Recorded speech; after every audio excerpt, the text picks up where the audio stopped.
I gotta choose between a mid-major D1 or a high-major D1, nigga, I'm picking mid-major D1 every single time. And I'm finna tell you why, straight up. Man, I had so much success at mid-major D1, bro, and it was so much fun. I had the ultimate green light. Could I play high major? Hell the fuck yeah. After my sophomore year, did I have, people trying to reach out to me to get me to go to their high major? Yes. Did I have any high major offers when I was trying to come out of high school? No. I had 0 offers in the mid-major I went to. We have to have more conversation around this talking point because the essence of it, I most definitely agree with, right? Go where you're wanted. Go where you will thrive. Go where you will have the opportunity to play. Go where you will be appreciated and not tolerated, as Behan would say. But when you get down to the practicality of it, I think you really have to look at things from a player's perspective coming out of high school, the work that they've put in, the caliber of player that they are, and what you're really asking them to do. And this applies to literally every level of college basketball, every player, whether you're a fringe D2 to D1 player, whether you're a fringe JUCO guy to Division III guy, whether you're a fringe low major to mid major to high major, etc. Right? Like this goes down the list. It could apply to any one of these players. You were asking a player who, let's add an extra layer of context. A player who wants to take basketball as far as they can take basketball, right? There are certain players out there that I've met, that I've been around, who are just using basketball as a vessel to get their education, right? I want to take those guys off the table because they have a different mindset. But the players who are trying to take basketball as far as they can take it, trying to be all conference, all league guys, trying to potentially play professional basketball after their college basketball career, right? Like this group of players is who I'm specifically alluding to. You were asking these guys who hypothetically would have put in large amounts of work. I know I put in so much work to be the best player that I could be. And I always had the mindset and always was taught to have the mindset that I don't care who is standing across from me on that basketball court. I believe I will find a way to be effective. I will find a way to produce, and I will find a way to win, to be the better guy, to be the better player. And I think that's an important mindset to have, and that a lot of players do have.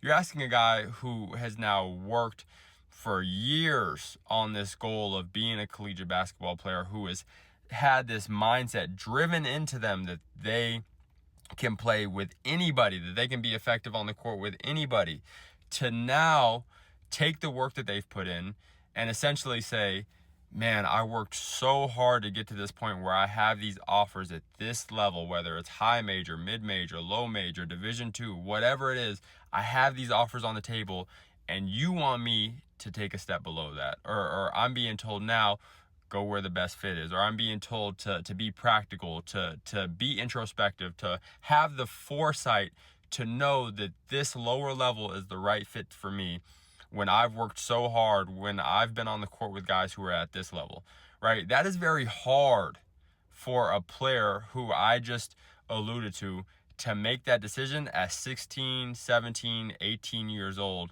right? Depending on when they start getting these offers and depending on when they start, getting interest by colleges.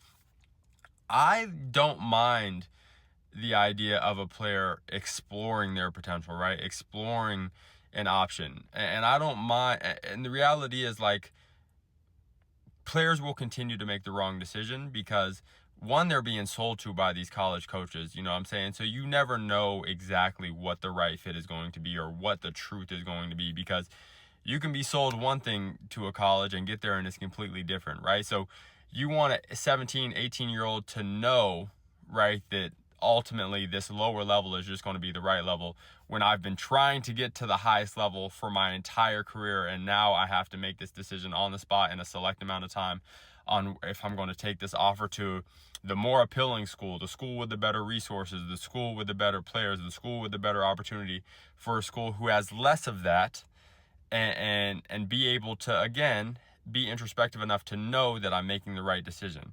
Right? That is a very tough decision you were asking a high school person to make. I'd be interested if you asked Eugene if he had, let's say, IUPUI, Indiana University, let's say Ohio State, schools like that on his list, along with Northern Illinois. What choice would he have made out of high school if he had all those options? I almost guarantee you it would have been a lot harder to choose Northern Illinois if he had 4 other offers by schools that were either at the same level or slightly above Northern Illinois. You guys get what I'm saying? And I think, necessity sometimes works out in your favor, meaning he had, Northern Illinois. I think he said that was his only Division I offer. Great, I'm going to Northern Illinois and I'm going to make it work. End up being way better than that, right? Because I'm under recruited and I could have played it at a number of different levels, but because things are working out here, because I, found the blueprint here, because, I got a system and a coaching staff who's ready to be behind me and allow me to have the keys, I'm gonna stick it out here. And ultimately his decision was kind of easy, right? Because it just worked out that way, right? Like, how much harder would it have been for him if he had 5 Division I offers, 10 Division I offers, all varying levels, right? Like, how much harder would it have been for him to know that this option is the right option for me? And, he's alluding to a lot of players who had more options, you know what I'm saying? And that makes your decision so tough, right? Like, he wanted to be a Division I player. He got 1 Division I offer. His choice was a lot easier than someone who had a ton of different options. I didn't have a ton of offers either, right? Like, I had to work for all the offers that I got. I was a borderline low major to high division 2 player, right? Like, that was the framing, or that was the grouping that I was in when I played, right? And same thing for me, right? Like, I had to really, sit down and choose, or, if a Division I came, then that was going to be the option for me as well. You get what I'm saying? So it's just something that we have to consider when we start talking about these things, because do I think it's important to choose the right fit for you? Absolutely. I think that's important, and it could quite literally make or break a college career and a career or overall if you have aspirations on playing after college. But from a practical perspective, you're asking players who hypothetically would have put in so much time and effort into the game to now all of a sudden know that choosing the lesser level is going to be right for me. How do you do that, right? Like, how do you expect to consistently make that decision? You can look across the board, right? Like, so many players throughout the history of the game have made the wrong decisions, and for some people it still ends up working out for them. For some people it doesn't. But it's very hard to expect a 17 to 18-year-old to know that in the moment and to be able to make the right decision. And I think that contextualizing has to be applied to this. And obviously, it comes down to having a great support system, having great people around you who can help you make these decisions. But even then, right, like, even then, you're being sold to by a program, by a coach, by a school, and it's very tough to weed through that and know this coach is going to be a better fit for me. This coach is going to be a better fit for me. You know what I'm saying? Like, it's very hard to do that. So do I think you need to choose the school that is the best fit for you? Absolutely. Do I also think that it's important to have a mindset where you feel like you can play at any level, step on any court, and have success? I absolutely believe that as well. But if those two things are true, I cannot expect young people to make the right decision every time. Yes, do we need to keep preaching it? Absolutely.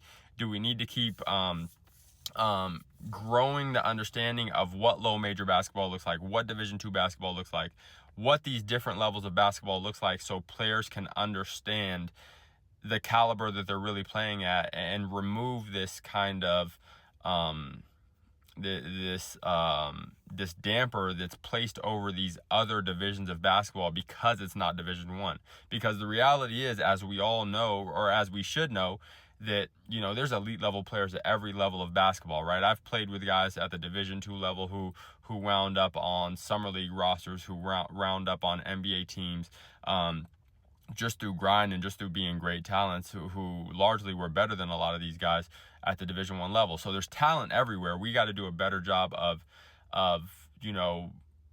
pushing the idea that you can play great basketball at a number of different levels and you could have success. And quite literally, in today's college atmosphere, you can go Division II, you can go junior college, and quite literally end up, if your goal is to end up at a mid-major, high major, end up at these schools, because coaches need guys who are ready today. So if you go to school, get the experience, figure out ways to be effective in the college game, you can scale that up really fast, right? Have a grad year at a Xavier, have a grad year at a, Indiana, at a school like this, and just have so much success. So I say all that to say, yes, it's important. Choose the right fit, but also have the mentality that you can play on any court, and trust that you have a good support system around you so you can make sure that you make the right decision ultimately when that time comes. Hopefully this long yap session helped, contextualize things a little further. Peace.